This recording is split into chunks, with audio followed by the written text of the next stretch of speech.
Үндэсний хөгжлийн газар, JICA-гийн Монгол дахь төлөөлөгчийн газар, нийслэлийн засаг даргын тамгын газар хамтран баялаг бүтээгчдийг дэмжих цогц бодлого, экспортын арга замууд чуулга уулзалт зохион байгуулах гэж байна.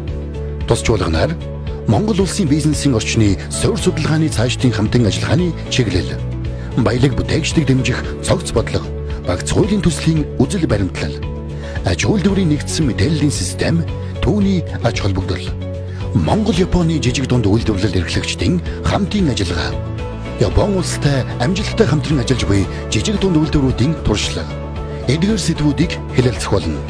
Баялаг бүтээгч та бүхнийг урьж байна. Баялаг бүтээгчдийг дэмжих цогц бодлого, экспортын арга замууд чуулга уулзалт. За эдгээр баялаг бүтээгчдийг дэмжих бодлогын төслийн тухайд баялаг бүтээгчдийг энэ дараах байдлуудаар дэмжих боломжтой гэж үзэж байна. За үүнд баялаг бүтээгчдийг бодлогоор дэмжих, үүнд татврын болон бусад эрхцээ орчинг сайжруулах, боловсон хүчин бэлтгэх, технологи дамжуулах, гадаад болон дотоод худалдааны бодлогоор дэмжих. За хоёрдугаарт баялаг бүтээгчдийг борлуулалтаар дэмжих, үүнд гадаад болон дотоод зах зээлтэй холбох, төрийн худалдаа авалтаар дэмжих. За гуравт баялаг бүтээгчдийг түүхий дээр дэмжих, стратегийн түүхий дээр хангах. За дөрөвдүгээрт баялаг бүтээгчдийг дэд үтсээр дэмжих, үүнд зам тээвэр, логистик, эрчим хүч, инженерийн байгууламж багтах, за мөн аж үйлдвэрийн дөрөвдүгээр хүсэлтийн хүрээнд хийгдэх ажлууд хамаарах юм аа. За баялаг бүтээгчдийг хөрөнгө оруулалт санхүүжилтээр дэмжих боломжтой. За үүний хүрээнд баялаг бүтээгчдийг нийлүүлэлтийн хэлхээ кластераар дэмжинэ. За баялаг бүтээгчдийг дэмжих цогц бодлогын хүрээнд нэгдүгээрт жижиг дунд үйлдвэрлэлийг дэмжсэн кластерын толгой компани болох үндэсний томоохон үйлдвэрлэгчийг төрүүлэх зорилгоор төрөөс компани нийгмийн хариуцлагын талаар баримтлах бодлого. За хоёрдугаар томоохон төсөл, тэдгээрэн бүтээн байгуулалтын ажил үйлчлэгийг хувийн хвшлээр хамтран гүйцэтгүүлэх зорилгоор төр хувийн хвшлийн түншлэлийн тухай хууль. За гуравдугаар төрийн тодорхой чиг үүргийг хувийн хвшилд шилжүүлэх, хөгжлийн бодлогын зорилтуудыг хэрэгжүүлэх хувийн хвшилтэд нэг цонхоор харьцах зорилгоор мэргэжлийн холбоотой эргэцсэн байдлын тухай хуулийн төслүүд багтаж байгаа. За ажлын хэсгийн ахлагчийн хувьд энэ эдгээр бодлого хуулийн төслийн талаар та бүхэнд товч ойлголтыг өгье. За үүнд нэгдүгээр төрөөс компани нийгмийн хариуцлагын талаар баримтлах бодлогын талаар компани нийгмийн хариуцлагын ойлголт бол дэлхийд ихэнд 30 гаруй жил хэрэглэгдэж байгаа. За Монгол улсад бол одоохондоо эхлэлт үдий байна. За гадаад орнуудад бол ямар байгаа вэ? Энэ нийгмийн хариуцлагыг юу гэж ойлгодог вэ гэдэг талаар сонирхолтой. За Канадын засгийн газрын хувьд бол компани нийгмийн хариуцлага нь эдийн засаг, байгаль орчин болон нийгмийн асуудлуудын тэнцвэрийг олох буюу тэдгээрийн уялдааг хангахын зэрэгцээ хөрөнгө оруулагч, харилцагч талуудын хүлээлтийг зохицуулах арга зам гэж ерөнхийдөө ойлгоно гэсэн байгаа. За Европын холбооны хувьд бол компани нийгмийн хариуцлага нь нийгмийн болон байгалийн асуудлуудыг бизнесийн үйл ажиллагаа болон оролцогч талуудтай харилцаанд сайн дураар уялдуулах тухай ойлголт гэсэн байна.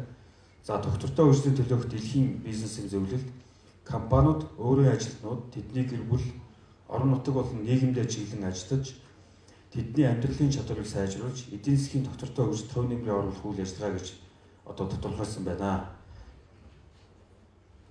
За өрсөлдөх чадвар, хөрөнгө оруулалт, компани нэр хүнд, нийгэмд өсөн нэмэгдүүлэх, доктортой чадварлаг, үнж боловсон хүчнийг татах, технологиор тэргүүлэх, тасралтгүй сайжруулалтыг бий болгох, санхүүгийн үзүүлэлтийг сайжруулах, тогтмол борлуулалт, нийлүүлэлтийн сувгийг бий болгох, өөрчлөлт шинжилгээг хэрэгжүүлэх, нийгэмд хүлээн зөвшөөрөгдөх, баялагийг бүтээн бий болгох, төрийн байгууллагуудтай харилцааг сайжруулах, доктортой хэрэглээг дэмжих зэрэг нь компани нийгмийн хариуцлагыг хэрэгжүүлэх үндэслэл гэж тодорхойлох болсон байна. За төрөөс компани нийгмийн хариуцлагын талаар баримтлах бодлого нь аж ахуй нэгж байгууллагаас үйл ажиллагаанд нийгмийн хариуцлагыг хэрэгжүүлэхийг төрөөс хөхүүлэн дэмжих, урамшуулах, улмаар улс орны доктортой хүчлийг хангахад тэдгээрийн оруулах хувь нэмрийг бодитоогоор нэмэгдүүлэхт орчлоо. Компани нийгмийн хариуцлагыг хөгжүүлэх, түгээн дэлгэрүүлэхэд төр хувийн хвшил, иргэний нийгмийн нэгдмэл ойлголт хамтын ажиллагаа чухал бөгөөд энэ чиглэлээр дэлхийн улс орнууд өөрийн орон тохирсон бодлогыг боловсруулж хөгжлийн стратегитой уялдуулан хэрэгжүүлж байна. За манай орны хувьд компани нийгмийн хариуцлагын талаар нэгдсэн үндэсний байгууллагын Даян дэлхийн гэрээнд үндэсний 200 компани 200 гаруй компани, за дэлхийн эдийн засгийн форумын авилгалын эсрэг санаачлагад 160 гаруй компани тус нэгдэж 1100 гаруй компани олборлол үйлдвэрлэлийн нийт тод байдлын санаачлагын тайлаг гаргадаг болоод байна. За эдгээрээс гадна олон улсын стандартын байгууллагаас 2012 онд гаргасан компани нийгмийн хариуцлагын хэрэгжүүлэх зөвлөмж болох ISO 26000 стандартыг үндэсний стандарт болгон хэрэгжүүлэн ажиллаж байна. Компани нийгэмд чиглэсэн үйл ажиллагаа нь тухайн бүс нутаг, хот суурингийн захиргаа түүний төсөв, нийгэм соёлын хөгжил жинтэй нөлөө үзүүлдэг. Үүний зэрэгцээ улам бүр өсөн нэмэгдэж буй даяарчлалын нөлөөгөөр компаниуд гадаадын зах зээл дээр өрсөлдөх чадвараа дээшлэх тухайн улсынхаа нийгэм эдийн засгийн төлөвчлөлийг харуулахад хувь нэмрээ оруулж энэхүү оролцоонд мөн одоо шинэ хариуцлагыг компаниуд авч явдаг байна. За өнгөрсөн хугацаанд хийгдсэн компани нийгмийн хариуцлагын талаарх Монгол улсын төрийн бодлого түүний хэрэгжилт судалгаанаас үзэхэд төрийн болон төрийн бус байгууллага компани одоо аль аль нь компани нийгмийн хариуцлагыг ач холбогдолтой гэж үзэж байгаач энэ талаарх ойлголт харилцан адилгүй төвшөнд байгаад байна. За ойлголтын зөрүүтэй байдлаас үүдэн орон нутагт ард иргэд хувийн эмчлүүдээс нийгмийн хариуцлагын нэрийн дор хөрөнгө мөнгө шаардах ингэсээр одоо үл ойлголцох үүсэх тохиолдолд өнгөрсөн жилүүд нэлээдгүй гарсан. За иймээс нэгдсэн нэг ойлголтыг бий болох одоо ийм зайлшгүй шаардлага үүсэж байгаа. За энэ судалгаагаар хууль тогтоомжид компани нийгмийн хариуцлагын стандартыг мөрдүүлэхээс эхлүүлээд ажлын байр нэмэгдүүлэх, дэвшилт технологи нэвтрүүлэх, байгаль орчинд ээлтэй арга техник ашиглах зэрэг үйл ажиллагааг урамшуулан дэмжих бодлого туссан ч хуулийн хэрэгжилт хангалтгүй, зарим заалтыг хэрэгжүүлэх арга механизм тодорхойгүй байгаагаас үүдэн тодорхой үр дүнд одоо хүрэхгүй байгаа байдалтай байна. За иймд одоо улсын хөгжлийн бодлоготой уялдуулан компани нийгмийн хариуцлагыг сайжруулах, түгээн дэлгэрүүлэх үндэсний бодлого, стратегийг одоо тодорхойлон хэрэгжүүлэх хэрэгцээ, шаардлага нийгмийн эдийн засгийн доктортой хөгжлийг харахад нэн чухал одоо болоод байна. За төрөөс компани нийгмийн хариуцлагын талаар баримтлах бодлого боловсруулж хэрэгжүүлснээр олон одоо жижиг дунд үйлдвэрлэлийг дагуулсан нийгмийн өндөр хариуцлагатай үндэсний томоохон компаниудыг хөхүүлэн одоо дэмжиж боожулж чадхаар байна. За иймд одоо төрөөс компани нийгмийн хариуцлагын талаар төрөөс өргөдөх бодлогыг одоо боловсруулахаар ажиллаж байна. За хоёрдугаар төр хувьчдын түншлэлийн тухай хуулийн талаар танилцуулъя. За төр хувьчдын түншлэлийг иргэдийн амьдралын таатай орчныг сайжруулах, бүс нутгийн хөгжлийг хангах болон аслагдсан хотуудыг хөгжүүлэх зорилгоор Америк нэгдсэн улс 1930-ад оноос дэд үтсийн байгууламжуудыг шинжлэх засварлахад Франц болон Герман улсад 1950-ад оноос одоо дахин ашиглаж ирсэн байгаа. За Монгол улсын их хурлаас 2009 онд төр хувьчдын түншлэлийн талаар төрөөс баримтлах бодлогын баримтчгийг 2010 онд концессийн тухай хуулийг одоо батлан хэрэгжүүлж байгаа. За 2017 оны 4 сарын 14-ний өдөр концессийн тухай хууль нэмэлт өөрчлөлт оруулж улсын төсвөөс иргэн санхүүжлэх нөхцөлтэй буюу концессийн барих шилжүүлэх төрлөөр хэрэгжүүлэх төсөл арга хэмжээний жагсаалтыг төсвийн тухай хуулийн хавсгалтаар одоо батлах болсон байгаа. За үүнтэй холбоотойгоор 2018 онд нэгч одоо барих шилжүүлэх төрлөөр арга хэмжээ батлагдаагаа байгаа. За мөн энэ төрлөөр хэрэгжих төслүүд 19 онд төсвийн хуулиар батлах тохиолдол одоо зогсоод байгаа. За засгийн газраас батлсан концессийн зөвлөлийн жагсаалт шинээр орж байгаа төслүүд ихэнх нь зардал үр ашигын тооцоо судалгаа хийгдэг өөс төслийн хэрэгжилт хангалтгүй үзүүлэлттэй байгаа. За үндсэндээ концессор хэрэгжүүлэх төслийг сонгох арга барил буруу, төслийг одоо бэлдэх ажил дутууд олимог, концессийн асуудал хариуцсан төрийн байгууллагын тогтворгүй байдал, за улсын төсөвтэй уялдаа холбоогоор шийддэг ийм одоо дутагдлууд байсаар байгаа. За тодорхойлбол концессийн тухай хуулийн зохицуулалт дутууд олимог ойлгомжгүй, тодорхой бус, хуулийн хэрэгжилт хангалтгүй улмаас төр хувьчдын түншлэлд ахис төвшил гарах нь одоо удаашралтай байна. За Монгол улсын хувьд өнөөгийн нөхцөл байдалтай уялдуулан төр хувьч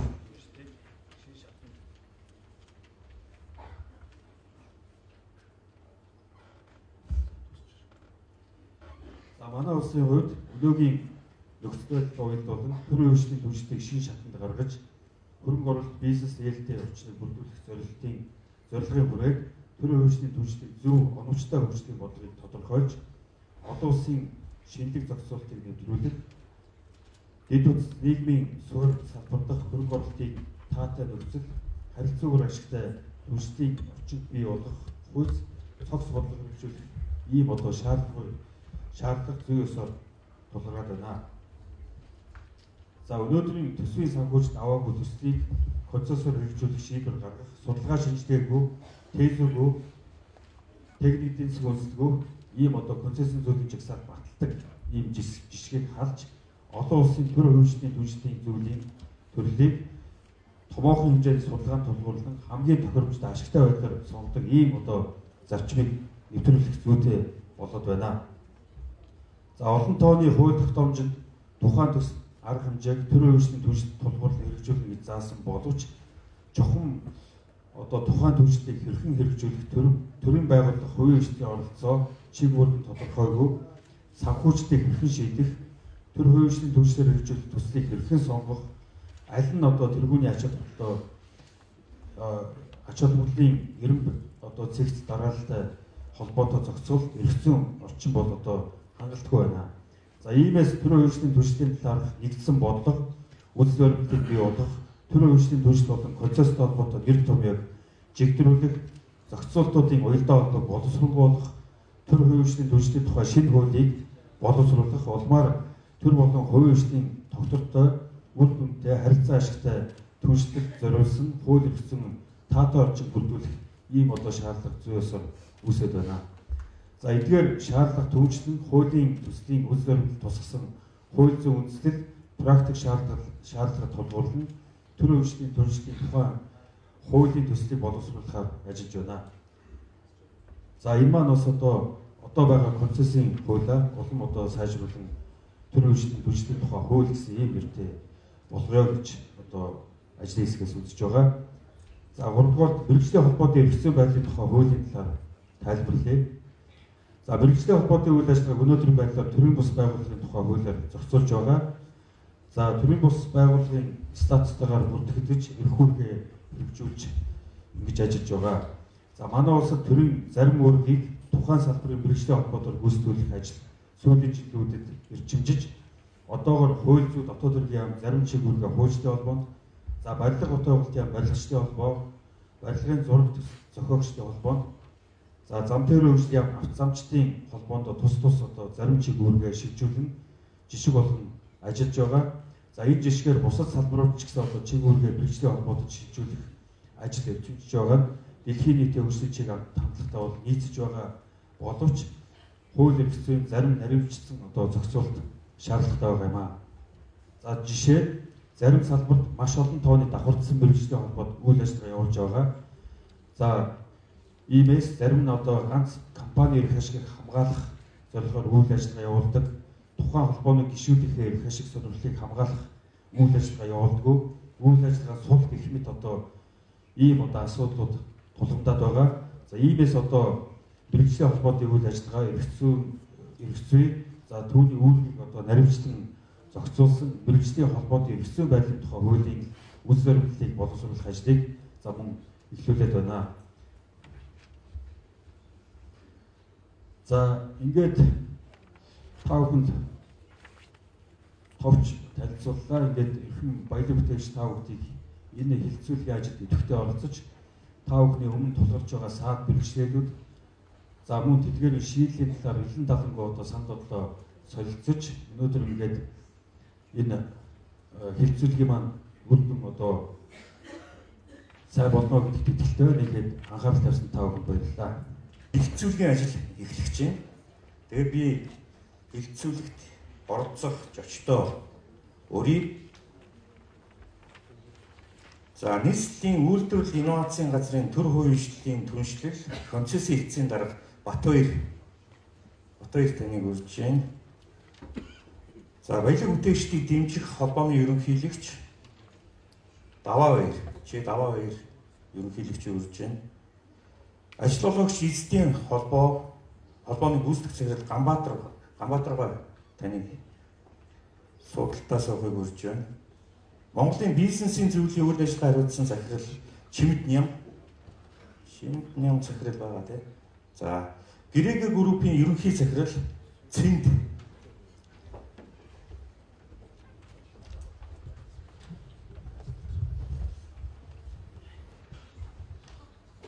За би юуны өмнө асуултаа Батбаяр даргаас эхлэе гэж бодож байна. Батбаяр дарга бол өмнө одоо энэ яг энэ төр хуулийн түншлэл концессийн асуудлаар талаар нэлээд сайн мэдлэгтэй бас нэлээд сайн судалсан хүн, өөрөө энэ ажлыг хариуцж исэн хүн, одоо нийслэлд хариуцж байгаа. Тэгэхээр өнөөдрийн одоо 2009 онд баталсан төр хуулийн түншлэлийн бодлого гэж байгаа. Тэгээд дараа нь бид нар концессийн хууль баталсан. За энэ хууль эрх зүйн орчин маань өнөөдөр юу хэрэгжилт юм ямар байна вэ? Илтгэгч бол нэлээд тодорхой юм хэлсэн. Та энэ зүйлтэй бол санал нийлэх үү? За баярлалаа. Юуны өмнө энэ ирсэн та бүхэнд баярлалаа. За асуултанд туцаар явахад бол яг 2009 оноос өнөөдрийг хүртэл төр хуулийн түншлэлийн концессийн тухай хууль батлагдаад 7-8 жил болж байна. Хууль маань өөр 10 онд батлагдсан. Үзэл баримтлал бол төрөөс баримтлах бодлого гэсэн батлагдаад ингэ явж байгаа.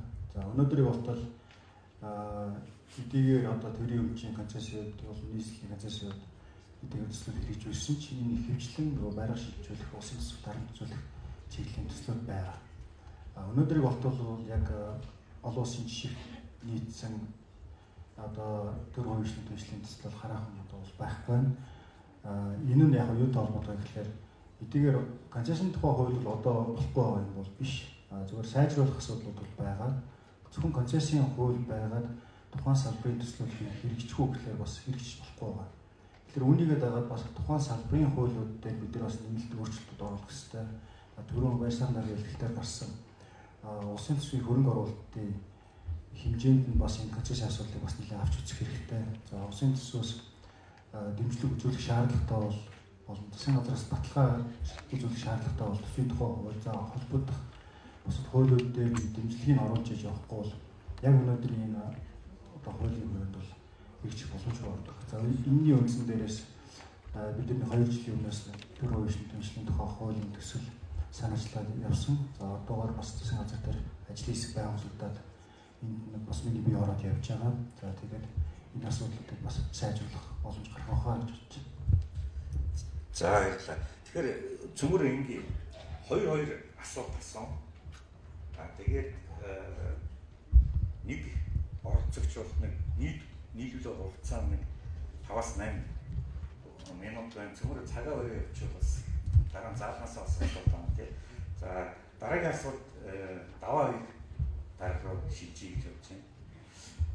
За даваа дарга бол одоо энэ баялаг бүтээгч гэдэг нэр томьёог ер нь манай нийгэмд анх гаргаж ирсэн.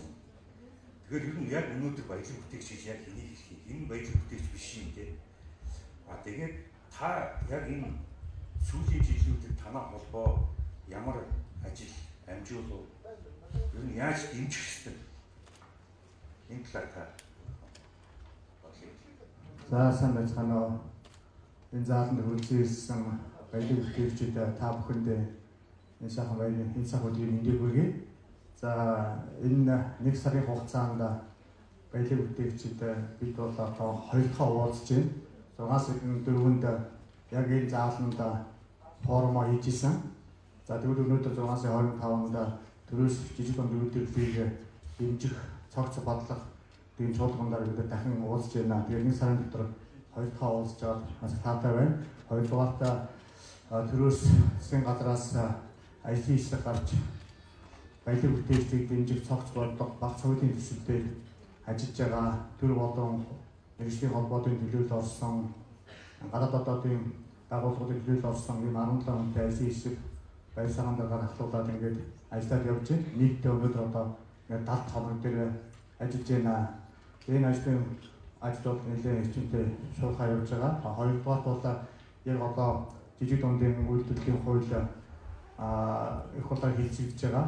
Мөн одоо баялаг бүтээгчдийн татрын цагт болгоод дэмжих ийм хуулийн төслүүд явж байгаа ийм чухал цаг үед бол бид нэр ингэж ойрхон хуралдаж чуулгана хийж, форумаа хийж ингэж зохион байгуулалтанд орж явж байгаа манай үндэсний үйлдвэрлэгч нар өнөөдөр хамгийн хүнд хэцүү үед бол одоо эдийн засгийг нуруунд үрж явж байгаа ийм тус салбарын хүмүүс юм аа. Тийм учраас бид энэ дээр бол хаасгатай ажиллаж байгаа. Хоёрдугаар бол энэ баялаг бүтээгчдийн нэр томьёо явуулаа жирийн иргэдээс өсвөлээд үндэсний үйлдвэрлэл эхэлж байгаа томоохон аж ахуйн нэгж бүгд орж байгаа. Энд бол боловсруулах тэгээд дээрээс нь ажлын байрыг чинээр нэмэгдүүлдэг одоо хүүхэн байгууллага бүгд энэ баялаг бүтээгдэхүүн орж байгаа гэж ойлгож байгаа. Тийм ч учраас бид нар эдний гадаа бол банк ажилладаг. За баярлалаа. Тэгээд би хүн болгоноос нэг юм өөрийнх нь чиглэлээр нь төлхөө асууя гэсэн юм л доо. Ганбаатар гол бол одоо ажилуулгын систем холбооны хүн гэдгийг бол бид нар бүгдээ мэднэ. Тэгэхээр та бол томоохон одоо ажил олгогчдыг одоо зөвөөс одоо яг энэ бид нар ч бас ингээ ярих гэдэг шүү дээ. Аль нь баялаг бүтээгч, аль нь биш үү гэсэн маягаар та. Тэгэхээр таны одоо бодлоор одоо яг энэ баялаг бүтээгч гэж яг хэнийг хэлэх вэ? За би энэ тавчгаа хариулъя гэж бодож байна. Тэгэхээр баялаг бүтээгчдийн нэр бол сүүлийн үед монголчууд бид нар яриа мод болгоод ялангуяа улс төрчд энэ үгийг бол ойлгох хүмүүстээ амнаас өдөр тутам ингээд яриад авч. Тэгэхээр баялаг бүтээгчид маань бол ерөөсөө одоо өөрийнхөө амьдралыг сайжруулахын төлөө ажлын байр бий болгохын төлөө нийгэмд одоо нэмэн үртэг бий болгохын төлөө зүтгэж байгаа Монгол улсын бүх иргэний хэднийг танай энэ гаргасан баялаг сайхан дарганы тодорхойлол хамгийн зөв тодорхойлол байхгүй юу? Тэгэхээр яг баялаг байгууллага бүтээхэд хэн яаж орж ирэх вэ одоо энийг бас заахтаа авчихсан. Яг баялагын гараараа бүтээх хүн бол ажилчин хүмүүс байна. Баялагын бүтээхэд ажлын байр бий болгох, өнгөө оруулах зохион байгуулалт хүмүүс нь эзэл байна. Тэгээд одоо энэ дээр нэрж эзэлж байгаа иргэн хүн бол одоо баялаг бүтээхэд оролцоод өөрийгөө биелж байгаа хүмүүс. Тэгэхээр энэ бол ерөөсөө бүх одоо монголчуудын идэвхтэй ажиллаж байгаа хүн болгоны нэрээ гэж ингэж ойлгоо. За баярлалаа та бүхэн өнөөдрийн мэдээлэлээ. Ер нь бол баялаг бүтээгчид байна өнөөдөр ийм одоо Монгол улсын төрийн хөгжлийн төлөвшлийн хууль гараад 9 жил болсон байна. Тэгээд энэ хүрээнд бол мэдээж нэлээд олон ажил хийсэн. Сая бол 5 зүйл гарч байна. Энэ дээр бол мэдээж нэмэгдүүлэх цааш нь стратеги болгон авч хэрэгжүүлэх ажлууд нэлээд байгаа байна. Тэгэхээр бид нар бол өнөөдөр бол тэрний цаана ямар стратеги байгааг задлж явах завшилтай арай амжихгүй болж байна.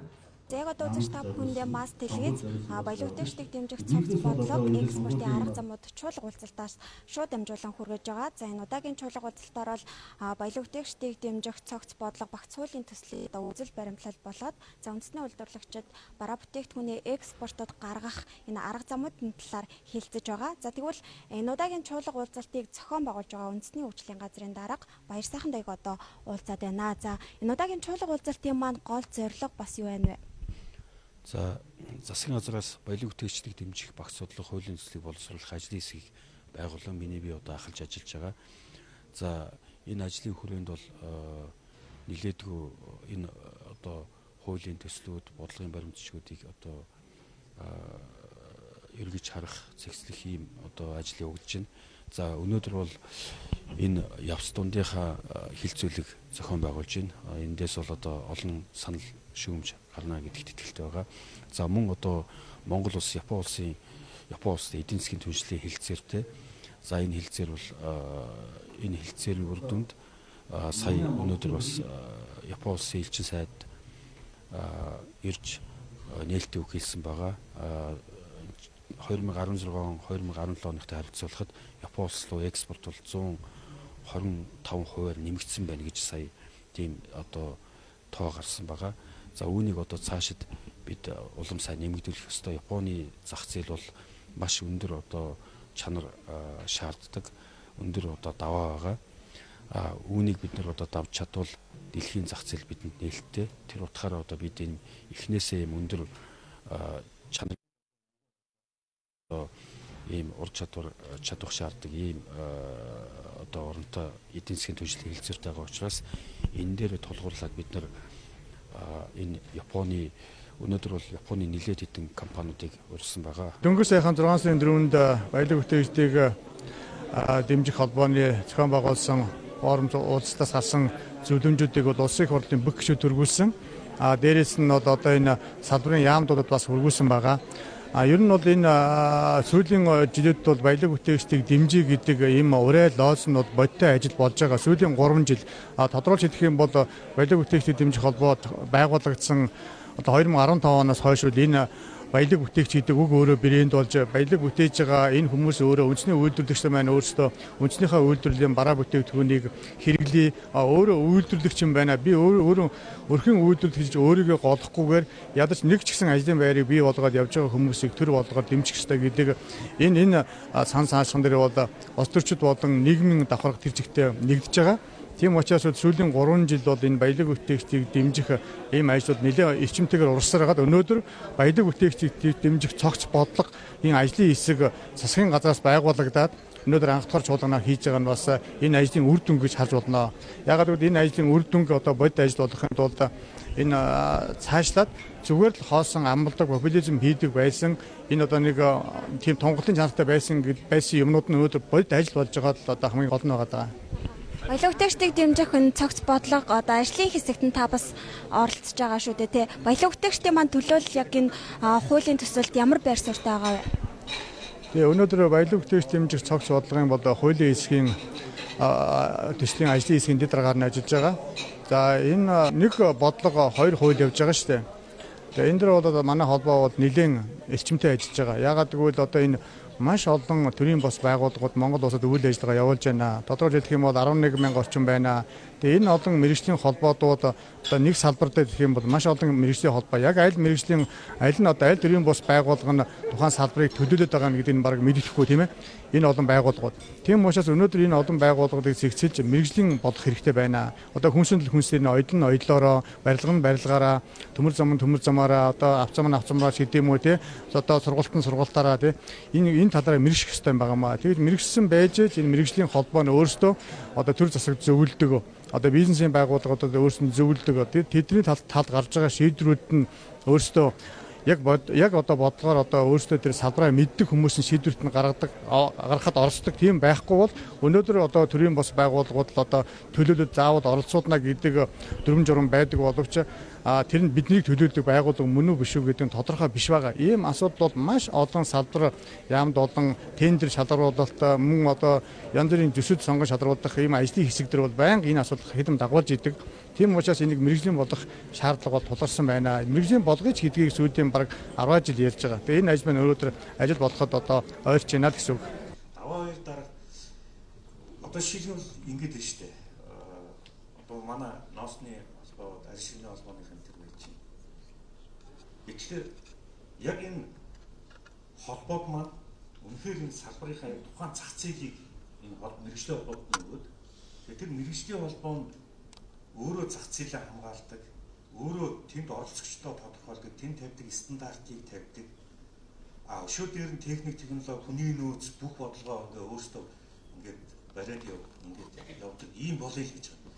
Ер нь баг мэргэжлийн хяналтын байгууллагыг хэрэгцээ байгаа юм. Хэрв мэргэжлийн холбоод өөрсдөө үнэхээр тэнд хяналтаа тавиад үнэхээр тэр хэрэглэгчийн өмнө хариуцлага хүлээгээд ингэж явбал ер нь та одоо яг мэргэжлийн холбоодын хэрэгцээ байдлын энэ хуулийг ер нь ямар хэмжээнд ер нь та харж байна? Ямар хэмжээнд гараасаа гэж байна? За ер нь бол сая манай гамбар дараагаас нэлээ тодорхой ярьчлаа. За өнөөдөр мэргэжлийн холбоодыг бол хэрэгцээг бол төрийн бос байгууллагын тухайн хуулиар зохицуулж байгаа шүү дээ. За ер нь бол манай Монгол улсад бол мэргэжлийн холбоодод бол байх шаардлагатай бид олон жил ярьлаа. Одоо бол ажлын хэсэг дээр энэ мэргэжлийн холбоодын хэрэгцээ байдлын тухай хууль орсон явж байгаа. Энийг бол манай холбоо бол маш их дэмжиж байгаа. Яагаад гэх юм бол сүүлийн үед бас л би нэг жиг дундаа ярих гэдэг нь л жиг дундаа үйлдвэрлэлийг хөгжүүлэх сангаас олгож байгаа зээлэн дээр бол нэг төрлийн бос байгууллага байна л гэж заасан байгаа. Тэгээд тийм мэргэжлийн бос төрлийн байгууллага байгаад жиг дундаа үйлдвэрлэлийн салбарыг мэдэхгүй тийм байгууллага байгаад тэр шийдвэр гаргах түвшинд нь оролцоод явж байгаа. Тэгэхээр энэ нэг бол одоо мэргэжлийн түвшинд нь аваачаа. Мэргэжлийн холбоодуудыг оролцуулдаг байя. Тэг шийдвэрлэх байя гэдэг энэ дэр бол одоо энэ хуулийн төслөөр идэвхтэй ажиллаж байгаа. Ер нь бол одоо тэр байдлаа бол нэг компанид илүү үйлчлэгч төрийн байгууллага байгаа шүү дээ. Тийм учраас өнөөдөр Монгол улсад бол мэргэжлийн холбоотыг хэвчээ орчныг бол сайжруулах нэг шаардлагатай байгаамаа гэж үзэж байна. Бас ийм байна. Би танаас дахиад асуух гэдэг. Одоо шийдэх бол итэжгүй хөнгөө үйлдвэрийн яамд нэг мэргэжилтэн одоо нэг газар байшир ноосмогийн асуудал үүсэж байна. Энэ маань тухайн албан учраас нэг хамааралтай болж байгаа. Одоо шийдвэл нэг том өрөөнөөр орж ирлээ. Тэр хүнээс хамаараа шийдвэр гаргах гэдэг чинь. Уул мэргэжлийн холбоод нь өгчвөл тэр мэргэжлийн холбоод тэм дотор чинь яг тэр тухайн чиглэлээр бизнес хийж байгаа бүх хүмүүс байж байгаа. Тэр хүмүүстэй бүгднтэй дийл хийх гэсэн үг шүү дээ. Харилцан ойлголцож тэр салбарт орж ирнэ гэсэн үг. Тэгэхээр энэ маань бас цаашлах юм бол яг энэ эдийн засгийн аюулгүй байдалтай холбоотой юм шүү. Мэргэжлийн холбоотой тухай бол маань явж эдийн засгийн тусгаар тогтнол эдийн засгийн аюулгүй байдлыг хангах юм шүү. За олон хүмүүс энэ яриг. Би явсан да тодорхой товчхон мэдээлэл өгчээ. Ер нь бол энэ зайлшгүй шаардлагатай мэргэжлийн холбоо манай баялаг бүтээгчдийн дэмжих холбоо бол байгуулагдал 3 жил болж байгаа шүү дээ. Тэгэхэд одоо байгуулагдсан байгаа маш олон холбоо байгаа. 11,000 холбоо байгаа. Тэгээ энэ 11,000 холбоочдод бүгд мэргэжлийн холбоо юм уу гэвэл энэ чинь асуудалтай шүү дээ. Зөвхөн хэдхэн мэргэжлийн байгаа. Одоо ингээд мэргэжлийн холбоог сая ярьж байгаа тэр хуулийн яамны одоо хуулийн холбоо, төмөр замшдын холбоо, барилгын холбоо гэх тийм. Энэ бол одоо мэргэжлийн тодорхой орж байгаа. Төрийн зарим чиглэлийн ажлыг мэргэжлийн холбоодоор шилжүүлж байгаа юм сайхан туршлагууд байгаа. А манай холбооны хувьд бол ягаад бид нар ингээд ийм олон удаа удирдлагын хоролтоо, баг хурлын хоролтоо, их хурлын хоролтоод ингээд энэ шийдвэрүүдээ гаргаад холбооныхоо гишүүдэд үйлчлэл, энэ шийдвэрүүдээ ингээд төр засгийн байгууллагууд руугаа бас явуулаад энийг одоо төрийн бодлогодоо тусгаад өгөөч, баялаг бүтээгчдийг ингээд дэмжиж өгөөч гэж маш их ажлыг бид төрлөө зөвлөж байгаад хөрвүүлж байгаа. Энэ өөрөө мэргэжлийн холбоо бол минь чиглэлээр мэрэгш ёстой юм аа. Тэгээ манай холбоо бол гол төлөв жижиг дунд үйлдвэрлэлийн талаар мэрэгшээ явж байгаа. Энэ өөрөө хууль эрхцэн орчиндөө заавал баг хэрэгтэй гэдэг л байгаа. За би нэг зүйлийг тодруулах гэсэн юм аа. Тэр нь юу гэхээр энэ бол энэ хөрөнгө оруулагчдын эрх хэрэгжлийг хамгаалах зөвлөл ерөнхий сайдын дэргэд байгуулагдсан байгаа. Баяр сайхан дараа бас тэнд ахлан оролцож байгаа гэж ойлгож байгаа. Тэгэхээр энэ бол энэ бас засгийн газрын үндэсний хөгжлийн газрын бас энэ цаг хугацаанд хийж байгаа маш том тавхны их том ажил байна. Ер нь энэтэй зэрэгцээд манай Монголын барилга үндэсний ассоциац энэ жил 2 сараас эхлээд одоо тусгай зөвшөөрлийг барилгын салбарын тусгай зөвшөөрлийг хамтраад олгодог болсон байна.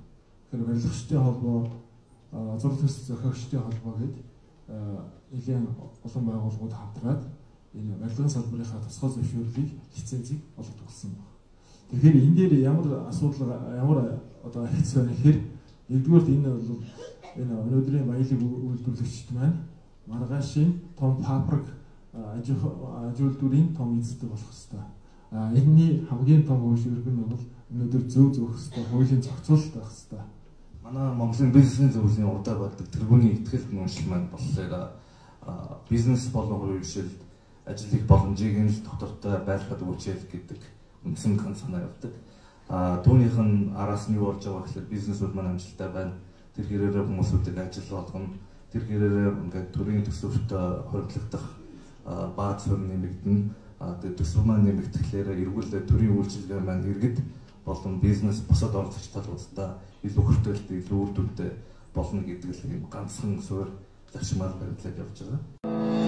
Үндэсний хөгжлийн газар, JICA-гийн Монгол дахь төлөөлөгчийн газар, нийслэлийн засаг даргын тамгын газар хамтран баялаг бүтээгчдийг дэмжих цогц бодлого, экспортын арга замууд чуулга уулзалт зохион байгуулах гэж байна. Тусчуулганаар Монгол улсын бизнесийн орчны суурь судалгааны цаашдын хамтын ажиллагааны чиглэл, баялаг бүтээгчдийг дэмжих цогц бодлого, багц хуулийн төслийн үзэл баримтлал, аж үйлдвэрийн нэгдсэн мэдээллийн систем, түүний ач холбогдол, Монгол-Японы жижиг дунд үйлдвэрлэл эрхлэгчдийн хамтын ажиллагаа, Япон улстай амжилттай хамтран ажиллаж буй жижиг дунд үйлдвэрүүдийн туршлага, эдгээр сэдвүүдийг хэлэлцэх болно. Баялаг бүтээгч та бүхнийг урьж байна. Баялаг бүтээгчдийг дэмжих цогц бодлого, экспортын арга замууд чуулга уулзалт. Нийслэлийн хүрээнд бид нар мэдээж яг одоо байгуулсан хүрээнд бол орон нутгийн төвшлийн дэд хөтөлбөрийг хэрэгжүүлж байгаа. Төрийн хувьчлал мөн одоо үйлдвэр эрхлэгчдийн одоо олон талт хамтын ажиллагааг дэмжсэн, төвшлийг дэмжсэн, төвшлийг бий болгохоор мөн одоо ажлын байр бий болгох, дотоодын одоо өрсөлдөх чадрыг дээшлүүлэх зэрэгээр одоо зорилго болсон одоо тэр хэлбэрийг хэрэгжүүлж байгаа. Энэ дэд хөтөлбөрийн хүрээнд мөн одоо эх орон худалдаа авалтыг одоо нийт одоо арднд одоо байнгын тогтмол одоо тийм сурвалжлага явуулж ерөөсөө тэр залуучуудаас нэлээд бүгд байхаас нэлээд одоо бүр яг сэтгүүл төлөвш одоо суулгаж өгөх юм ажлууд хийдэг байгаа. За Батэрдэн даргын хэлсэн дээр бас нэмээд хэлэхэд одоо энэ Оросын холбооны улс маань бол абсолют титан гэдэг одоо зөвхөн үндэсний үйлдвэрлэгч нарын үйлдвэрлэсэн бүтээгдэхүүний томоохон худалдааны сүлжээг бол хийцэн байж байгаа. Одоо ингээд хашаа хэл гараад үзэх юм бол энд зөвхөн Оросын холбооны улсын үндэсний үйлдвэрлэгч нарын ийм том сүлжээнүүд байж Монгол хүртэл ороод ирсэн юм чинь. Тэгэхээр энэ мэдээллийн систем дээр үндэслээд иймэрхүү сүлжээг одоо бий болгох шинэ бизнес их зөвхөн үйлдвэрлэлийн салбар гэхгүйгээр энэ худалдааны сүлжээ, тээвэр логистикийн сүлжээ гэх мэт өөр салбар руу энэ систем манаас ашиглах маш олон ийм давуу талыг бол бас олгож байгаа. Мөн одоо энэ цахим худалдаа хийдэг үндэсний үйлдвэр худалдааны компаниуд гараад ирсэн. Энийг бас нэгтгэж чадах юм бол энэ бас дахиад нэг цоо шиг худалдааны салбар үе болж байгаа. Юус ийм мэдээллийн баастай ажиллаад аль компаниуд хөрөнгө оруулалтыг хүсэж байгаа юм бэ гэдэг байнга мэдээлэл авдаг. Энэ системээр дамжуулаад өөрсдийнхөө бизнесийг хөгжүүлэх, бизнесийн төслөө шууд онлайнаар танилцуулдаг. Одоо цаана олон хөрөнгө оруулагчийн компани болчихсон шүү. Тэрийг харж байгаа боломжтой гэснийг өөрсдөө шүүлтвэрээ шүүгээд хөрөнгө оруулагчаас хандах болгодог. Ингээд тэр компани чинь жинхэнэ нөгөө одоо хөрөнгөний зах зээлд гарч ирсэн л та мөнгөлтэй. Энэ боломжийг болгож өгч байгаагаар энэ системийн маш том давуу тал. Одоо миний бол харж байгаа зүйл ерөөс хөрөнгө оруулалтыг төслийн үндэсний үйлдвэрлэлийг хөгжүүлэх юм. Энэ том давуу тал. За хүнчнээс манай баялаг бүтээгч юунаас санаа зовоод байна гэдэг манай нэг бизнес байгуулалтын нэг онцлог байдалтай жоохон чимээгүй дор юм хүн болгоныг өсөлтөж гэж хардаг. Нэг хийж байгаа бүтээгдэхүүнийг хэн хулгайлахгүй, хэн ингэхгүй гэж хардаг. Өнөөдөр танаа бүтээгдэхүүн чинь өөрийн гэсэн брэнд бий болгосон тийм зах дээр өсөлтөх хэмжээний хөрөнгө энэ хязгаарч яаж шаардлагатай. Тэгэхээр одоо бүтэгсэн байж байгаа 3000 ажлын гэж бодвол маш нийгмийн хариуцлагатай компани хийдэн л дээ. Ягаад гэвэл бас нийгмээр тохиолдолд мэдээлэл олон нээлттэй болгож байгаа юм. Төрийн бус байгууллагуудын үйл ажиллагаа явуулж чадахжуулж байгаа энэ хөтөлбөрт хамруулаад үе шатаа нийлүүлэх гэсэн ийм зорилт тавьж байгаа. Тэгээ энэ дээр одоо жишээ нь баялаг бүтээгчдийг дэмжих холбооноос ямар ажлуудыг хийж болох вэ гэдэг талаар бас баялаг бүтээгчдийн дэмжих холбооны ерөнхийлөгч Даваа хоёр таныг саналаа хэлээч гэж хэлж байна. За баярлалаа. Юуны өмнө үндэсний газрынхандаа баярлалаа. За энэ ажилтны эцэг бүтээгдэхүүний санал маш чухал юм аа. Яагаад гэвэл одоо үндэсний үйлдвэрлэлээ хөгжүүлэх гэсэн улс орнууд бол маш том дата бааз үүсгэсэн байдаг. За өнөөдөр хэдий энэ захин сайд маань нээлттэй хийж байгаа гэсэн 4-5 жилийн дараа гэхэд бол энэ захин бүтээгдэхүүн маш их үнцэнтэй. Тэнд маш их одоо бидний ярьдаг big data гэдэг байгаа шүү дээ. Их үйлдэл үүссэн. Тэнд бүх аж ахуйн нэгжүүд юм байршуулах, тэдний аж ахуйг мэдэрсэн. Тийм байна гэж одоо манай холбоон зүйлс харж байгаа учраас одоо баяр гэж байгаа. Хоёрдугаар үндэсний хөгжлийн газартаа бол манай холбоо илүү нэгт холбоотой ажиллаж байгаа. Яагаад гэх юм бол манай маань сагныг видео, мастер, одоо энэ өнөөдрийн шоу 10 жилийн шоу дамжуулж байгаа манай Facebook-ийг бий байгаа тийм ээ. Одоо та бүхэн бүгд өөрийн Facebook хуудастай компани аж ахуйн нэгжүүд пэйжээр байгаа. Тэгэхээр та нар өнөөдөр өөрсдийнхөө үйл ажиллагаа гэсэн хувийнхаа Facebook-ээр зас тусдаа яваад сурчилж байгаа. Дээрээс нь одоо үндэсний хөгжлийн газрын зөвхөн бүтээн сандар бас өөрийнхөө бүтээлүүдийг одоо төрөвжүүлээд тэгээд чиглэлээр дээрээс нь одоо энэ одоо улсын төсвийн одоо ямар одоо хөрөнгө оруулалтын дэмжлэгүүдийг авч ирсэн гэдгийг харж болохоос ийм хэмжээгээр байгаа. Тэгэхээр саяны хэлжсэн шиг манай энэ мас агентлаг бол энэ 3 жилийн хугацаанд одоогийн байдлаар 830 жижиг дунд үндэсний үйлдвэрлэгч компаниудыг тэдний дараагаар Facebook-ээр сошиалгаар сурталчилж байгаа. Энэ сурталчилгаанд оролцсон энэ заалтч гэсэн бас нэлээд олон хүмүүс сууж харагдж байна. Тэгэхээр өнөөдөр хамгийн гол зардал одоо компанид байгуулах, үүсгэн байгуулах, цаана ашигтай авч явах гэдэг бол нэгдүгээр хүний нөөцийн асуудал байгаа, санхүү байгаа, борлуулалт байгаа гэдэг олон асуудал байгаа. Тэрний дотор хамгийн чухал юм бол маркетинг зардал байдаг. Тэгэхээр мэрэгжлийн маркетинг мэрэгжлийн үг хэрэгтэйгээс дээр зас уртаа явуулахдаа бүгдээр заавал бүртгэл энд тооцогддог юм шүү дээ. Тэгэхээр энэ зас уртааны зардлыг бол энэ захим орчноор хэмжиж болж байгаамаа. Тэгэхээр өөрсдөө нааштай гадна улсын захим бүтлийг ашиглана. Дээрээс масс агентлаг бил мэдээллийн үндсэн үүргээ нэг хариуцлага компаниг гэдэг утгаараач ингээд өөрсдийнхөө үндсэн үйл ажиллагааны бараг 50-60% нь бол үндэсний үйлдвэрлэлд дэмжигддэг чиглэгддэг ийм байгаа. Хоёрдугаар бол энэ захим сайтыг бол энэ олон нийтэд дэд тусмаа жирийн иргэдэд усыг сайн сурчмаар байна. Яагаад гэвэл шинээр бизнес хийж салбарт орж ирж байгаа маш олон хүмүүс байна. Мөн гадаад дотоодод амьдарч байгаа Монгол руугаас ихтэй энэ маш олон хүмүүс байна. Тэгэхээр бид өнөөдөр нэг дэлхийн нэг ертөнцид амьдарч байгаа учраас мэдээллийн 900-д амьдарч байгаа блокчейн гэдэг энэ технологи байгаа. Яваад энэ рүү орох гэж бодож байгаа. Ийм одоо энэ үед амьдарч байгаа бид бол өнөөдөр өөрийнхөө хийсэн бараа бүтээгдэхүүнийг сул аймаг орон нутгийн дүүргээсээ сурчлаа. Дэлхийн үндэс боломжтой өөрсдөө хийж байгаа бүтээгдэхүүнийг сурчлаа. Бидний захимаар ороод ирэх бараа бүтээгдэхүүнээ ээж дээр явуулах гэдэг нь бол одоо логистикийн одоо сайн хөгжсөн байгаа шүү дээ. Тэгэхээр үндэсний хөгжлийн хийж байгаа энэ ажил өнөөдөр дөнгөж эхлэж байгаа төдий байгаа хандж байгаа боловч явандаа маш чухал тийм одоо том өнгөлийн сан үүссэн дахин орчин чинь одоо боломжийг бий болгосон баялаг бүтээгчид үйлдвэрлэгчдийг зас бastaaгаа явуулах одоо буй бараа бүтээгдэхүүнээс сурчлах тийм том орчин нөхцөлийг нээж өгч гэнэ гэж харж байгаа юм аа.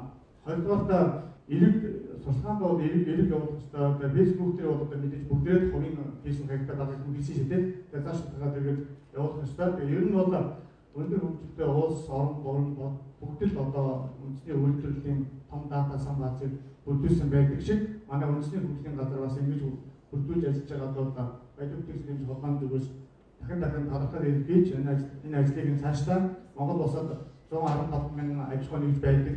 За энэ идэвхтэй үйл ажиллагаа явуулж байгаа гадаас 8 мянган аж ахуй нэгж байгаа.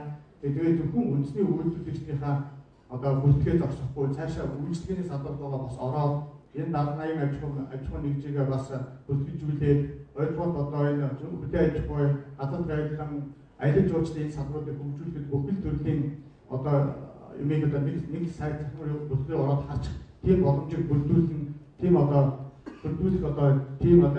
амжилттай ажиллахыг хүсэж ирээ. За баярлалаа. Наваа ирчихлээ. Баярлалаа. Тэгэхээр бас үе шаттай явна гэдэг маань бол яхаар гүцэг байгаа. Бид нар бол энэ бол бидний анхны хувилбар. Тэгээ жил болгын маш шинжлэхтэй явагдахтай адилхан.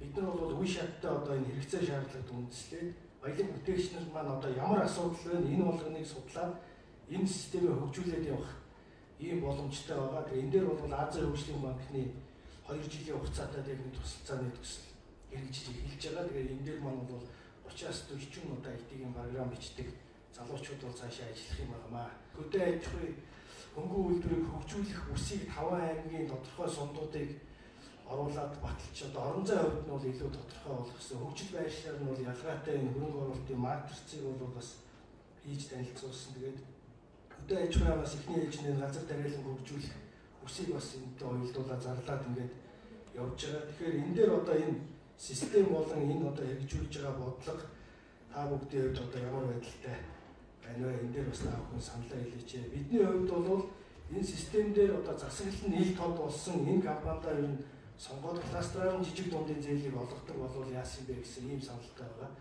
Энэ дээр таны бодол юу вэ?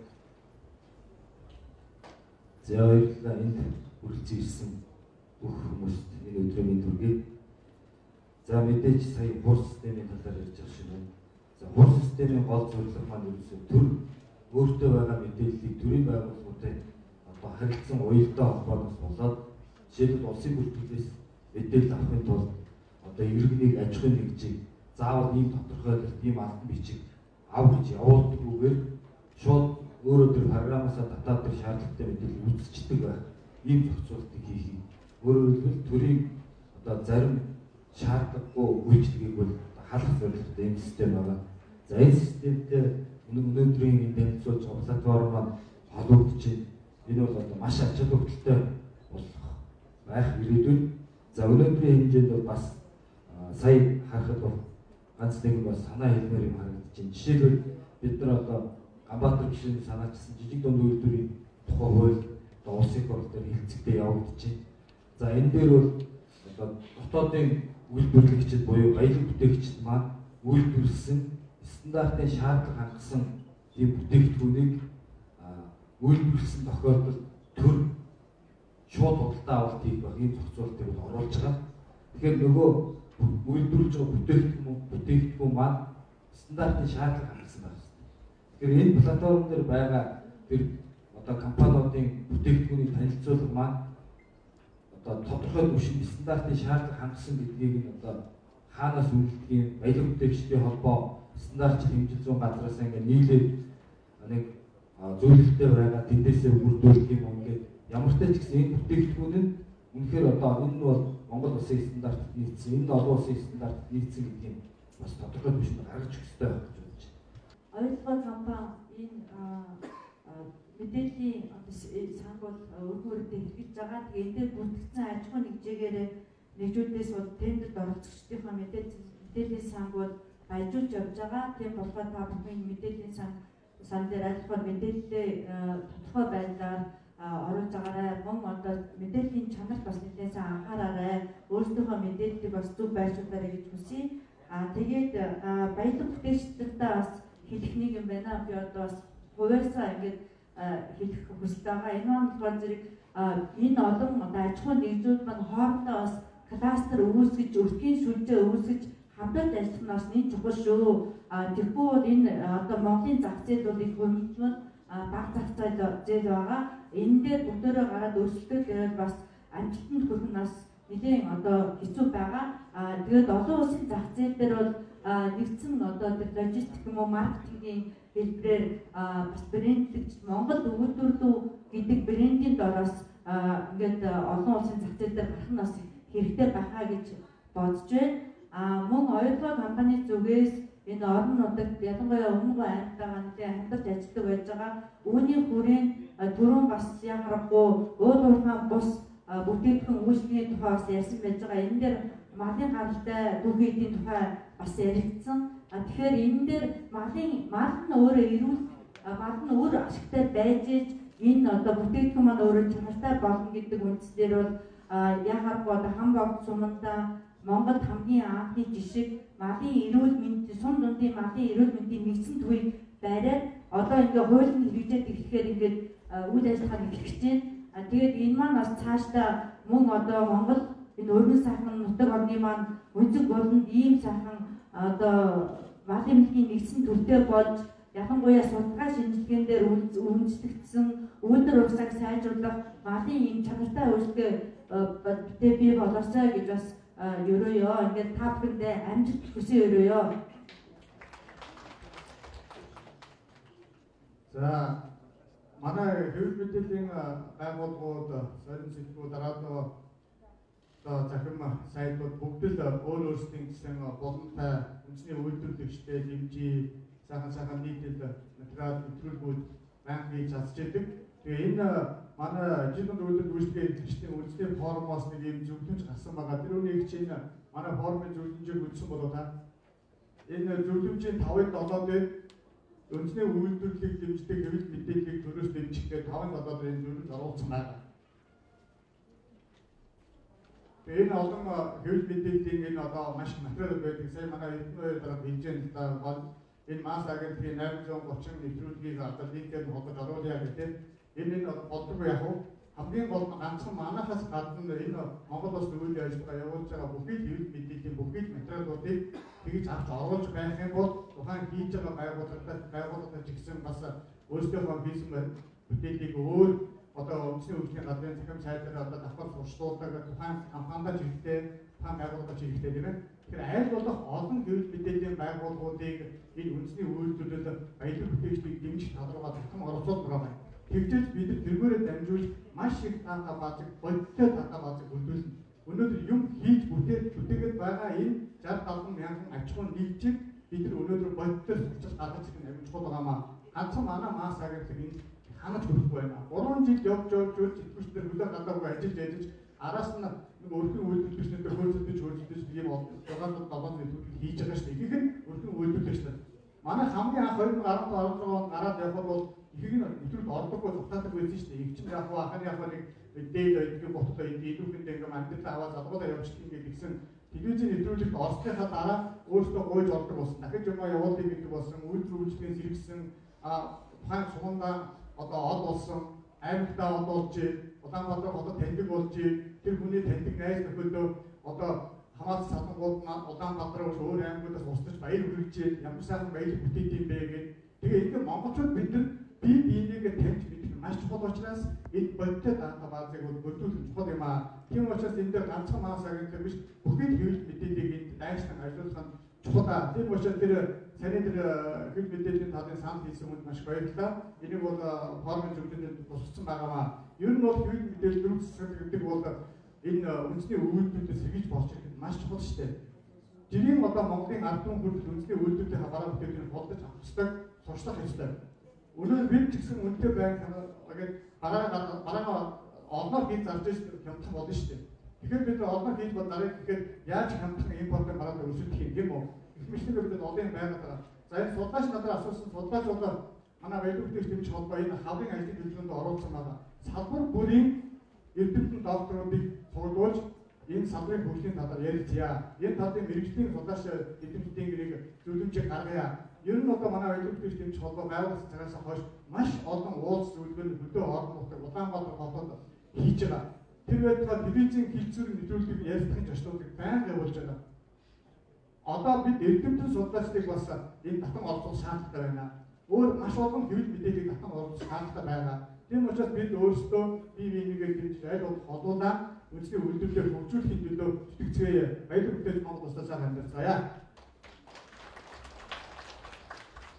Баялаг бүтээгчтэй болох боломжтой асуудал бол санхүүгийн асуудал байна. Бид нар бол ерөөсөө банкны зээл юм уу, жижиг дангийн зээл, нөгөө зээлийн хөтөлбөрийн даах гэдэг зээлд хараад байгаа. Гэтэл нөгөө баялаг бүтээгчид нэг сурт хаална өөрсдөө хөгжүүлэх тал дээр их анхаарал үздэг. Ядангуяа хөрөнгөний зах зээл гэж юу, санхүүгийн менежмент гэж яаж санхүүж тавих юм гэдэг асуудал байна.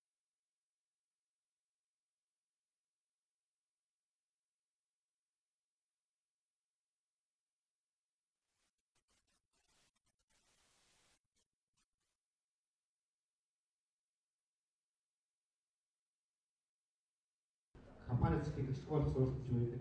Тэрэнд одоо суусан олон компаниуд бас шуурхуу хөрөнгө оруулалт, гадны хөрөнгө оруулалтаас маш их хөрөнгө оруулалт. Яг хөрөнгө оруулалт авах гэдэг засаглалын асуудал чинь тулгараад байдаг. Дээрээс нь хөрөнгөний зах зээлийн талаас суралцах боломж байдаг. Өөрсдөө бол байнга бид хөгжүүл сурж ийж мэдээлэл авч ийж баялаг бүтээгч маань гэдэг чинь одоо компани томроо шүү дээ. Тэр тал дээр энэ бахараад бичсэн. За баярлалаа. За Монгол Улсын засгийн газар хүнс хөдөлгөөний хөнгөн үйлдвэрийн яам, үндэсний хөгжлийн газар гэдэг. Ингээд бас бид бодлогыг төлөвлөхдөө шийдэхдээ бас ингэж одоо үнэхээр одоо баялаг бүтээгчдээсээ бодлогыг одоо хэрэгжүүлэх тэр хүмүүсээсээ хамрах хүрээнд байгаа хүмүүсээсээ ингээд санаа бодлыг сонсож өнөөдөр бас асуудлыг ингэж шийдэж өгч үзэж байна. За дүүний нэг жишээ бол одоо өнөөдөр энэ арга хэмжээ болж байна.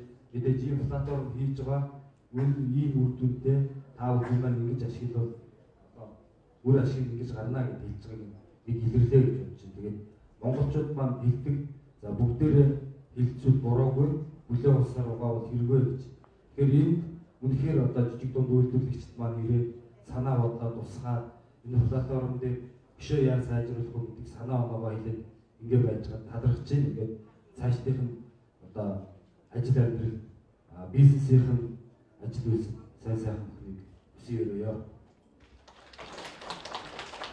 За ингээд хамгийн сүүлийн салбар уралдаанд оролцсон нийт хүндэт зочдтой дахин талархал илэрхийлье. Та бүгдийг бас эргэж судалтаа суудаг хүрье. За ингээд өнөөдрийн арга хэмжээг хамтран зохион байгуулсан Японы олон улсын хамтын ажиллагааны нийгэмлэг нийслэлийн засаг даргын тамгын газар, за түүний дотор нийслэлийн үйлдвэр инновацийн газрын хамт олонд одоо нийт баялаг бүтээгчд болон үндэсний хөгжлийн газар бусад байгууллагынхаа өмнөөс дахин талархснаа илэрхийлье.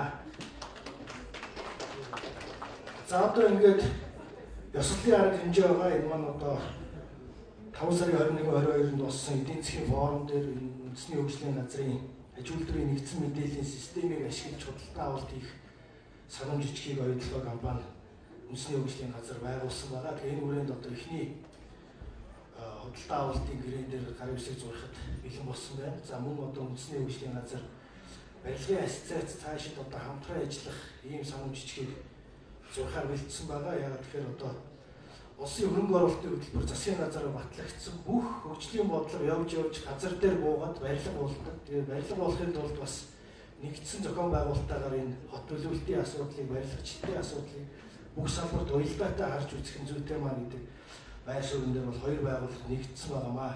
За ингээд хүндэтгэлийн арга хэмжээг зохион байгуулахыг урьж байна. Тэмүүжин. Одоо урьж байна. Энэ авч юу вэ? Ингээд явчих. За, Улсын хөгжлийн газар болон Монголын барилгын үндэсний ассоциац хоорондын харилцаа холбоотой санамж бичиг байгуулах ажиллагаа үргэлжлүүлж байна. Тэгээд гарын үсэг зурнууд үндэсний хөгжлийн газрын дарга Баяр сайхан Монголын барилгын үндэсний ассоциацийн ерөнхийлөгч Дээд Цэрэнжиг нарыг урьж байна. Энэхүү харилцаа холбоотой санамж бичгийн зорилго нь үндэсний хөгжлийн газар болон Монголын барилгын үндэсний ассоциац хоорондын хамтын ажиллагаа салбар хоорондын уялдаа холбоог сайжруулах, Монгол улсын хөгжлийн бодлогын баримтчдыг боловсруулах, хувийн хвшлийн оролцоог нэмэгдүүлэх, хөрөнгө оруулалтын төсөл, хөтөлбөр хэрэгжүүлэх, хөрөнгө оруулах нөхцөл боломжийг дотоод гадаадаас сурталчлах, сургууль зөвлөгөө зохион байгуулах чиглэлээр хамтаа ажиллахад оршино. Дараах чиглэлээр хамтран ажиллана. Үүнд нь нэгдүгээрт эдийн засгийн бүсчлэн хөгжүүлэх, төлөвлөлийг сааруулах бодлого болон улсын хөрөнгө оруулалтын хөтөлбөрийн төсөл боловсруулалт, барилгын салбарын мэргэжлийн холбоот төрийн бус байгууллагын оролцоог нэмэгдүүлэх чиглэлээр хамтран ажиллах. Хоёрдугаарт нь төрөөс барилга бот байгуулалтын талаар баримтлах бодлого, хувийн хвшлийн хөрөнгө оруулалтын төсөл хөтөлбөр боловсруулах чиглэлээр хамтран ажиллах. Гуравдугаарт нь улсын хөрөнгө оруулалтын болон барилгын салбарын мэдээллийн нэгдсэн сан бий болгох чиглэлээр тооцоо судалгаа хамтран боловсруулах, мэдээлэл солилцох. Дөрөвдүгээрт нь хөрөнгө оруулалтын хөтөлбөр боловсруулах ажлын хүрээнд эрчим хүчний хэмнэлттэй байгууллага дээртэй новон технологи бүхий барилга байгууламжийг барих, холбогдох норм норматив баримт бичгийн боловсронгуй болгох чиглэлээр хамтран ажиллах. Тавдугаарт нь барилга бот байгуулалтын салбарын гадаад хамтын ажиллагааг өргөжүүлэх, хөрөнгө оруулалтыг нэмэгдүүлэх, хөрөнгө оруулагч нар сурталчлах чиглэлээр хамтран ажиллах. Зургадугаарт нь хөгжлийн бодлого төлөвлөгч нар барилга бот байгуулалтын салбарын хувийн хвшлийн байгууллагуудын хөгжлийн бодлого төлөвлөлтийн мэдээллийн нэгдсэн сангийн болон барилга бот байгуулалтын салбарын мэдээллээр хангах чиглэлээр хамтран ажиллах. Долдугаарт нь сургууль зөвлөгөө, уулзалт хэлэлцүүлэг зохион байгуулах чиглэлээр хамтран ажиллахаар энэхүү санамж бичгийг байгуулж байна.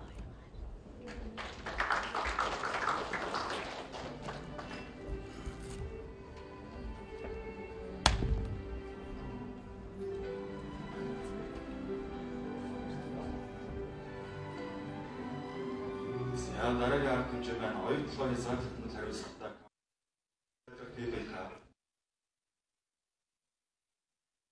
хязгаарлалтанд хариуцлагатай компаниудтай худалдах, худалдан авах гэрээ байгуулах арга хэмжээ.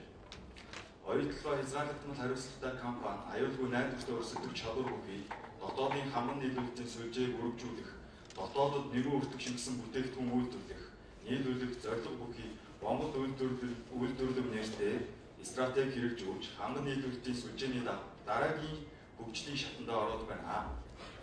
Энэхүү Монгол үйлдвэрлэлийн стратегийн хүрээнд тусгай бизнесийн хөгжлийн зорилттой сонголт шалгуулалтыг зарлаад байгаа бөгөөд тус стратегийн хүрээнд өнөөдрийн байдлаар Монгол үйлдвэрлэсэн дараах бүтээгдэхүүнүүдийг оюутлогоо хязгаарлалтанд хариуцлагатай компани худалдан авах шийдвэрүүдийг гадна холбогдох гэрээр байгуулах гэж байна. Үүнд нэгдүгээрт нь хөдөлмөр хамгааллын үдний шил болон хамгаалтын малгайг Монгол үйлдвэрлэл нийлүүлэх тухай гэрээг хэрлэн байдлага ХХК-тай худалдах, худалдан авах гэрээ байгуулах. Хоёрдугаарт нь төрөл бүрийн тэмдэглэгээ тууцыг Монгол үйлдвэрлэл нийлүүлэх тухай гэрээг Мог пластик ХХ компанитай худалдах, худалдан авах гэрээ байгуулах. Гуравдугаарт нь замын хуванцар конус тэмдэг геологийн дээжийн хуванцар савыг Монгол үйлдвэрлэл нийлүүлэх тухай гэрээг Монгол пластик ХХК-тай худалдах, худалдан авах гэрээ байгуулахаар арга хэмжээ болж байна.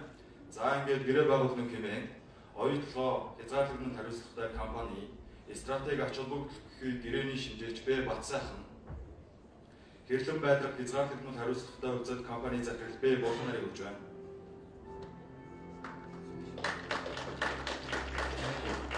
арга хэмжээнд оролцсон панелистуудыг урьж байна.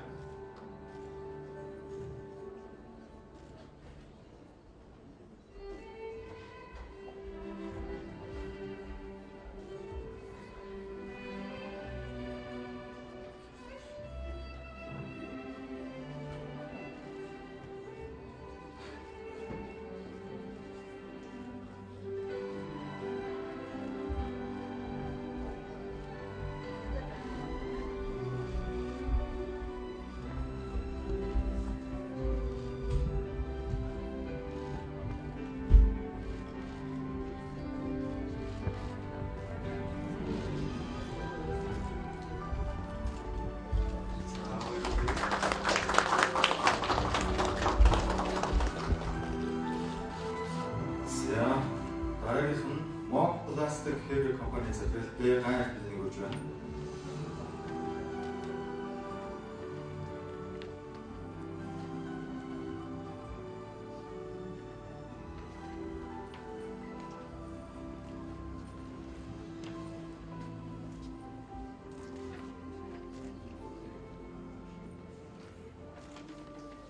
Бүрийн хэмжээгээр тооцыг Монгол үйлдвэрлэлийн нийлүүлэх тухай байна.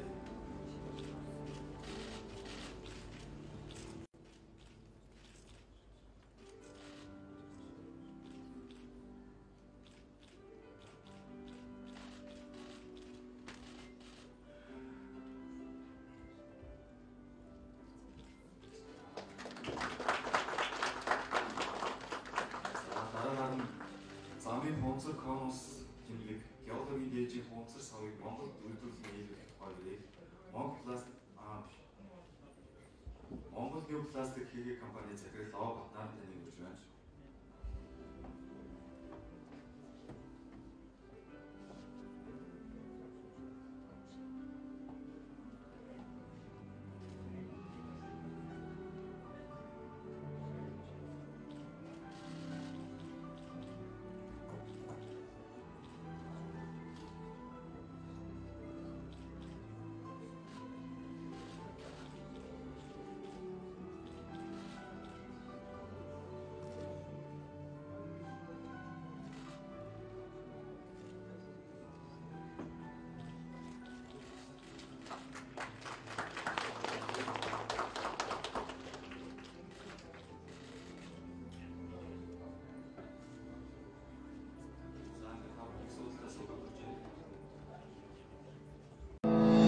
Үндэсний хөгжлийн газар, JICA-гийн Монгол дахь төлөөлөгчийн газар, нийслэлийн засаг даргын тамгын газар хамтран баялаг бүтээгчдийг дэмжих цогц бодлого, экспортын арга замууд чуулга уулзалт зохион байгуулах гэж байна.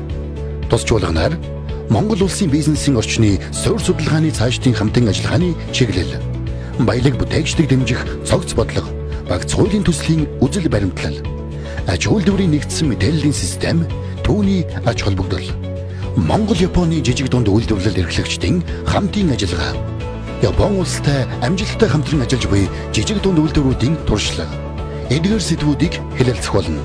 Баялаг бүтээгч та бүхнийг урьж байна. Баялаг бүтээгчдийг дэмжих цогц бодлого, экспортын арга замууд чуулга уулзалт.